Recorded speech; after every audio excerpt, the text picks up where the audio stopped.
Hey everyone, today I'm going to talk to you about why you don't get OEM paint protection film.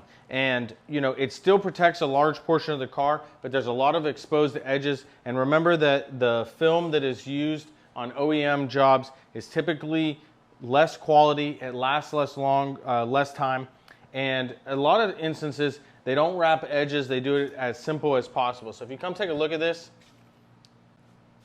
these gaps here, sometimes you're going to have a gap and it's going to be necessary, but sometimes there's unnecessary gaps, and that's what we have here. And especially on a white car, because they typically only do partial kits at the dealerships, this white car is going to start collecting dirt along this seam, and I'll show you more of that. But you can also see the gaps here. You know, there's no adjustments done, so these gaps are super wide. And then look at the sensor hole is almost twice as wide. And you can see where the dirt's been built up in there, and that stuff's hard to clean. And there's a lot of exposed edges. As a matter of fact, this part of the bumper is not even covered at all. The kit stops right here, and then you can see the massive amount of gap here.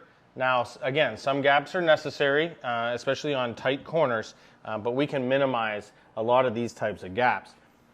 You see, you know, the vast majority of this whole sensor is not even covered. The edges aren't wrapped.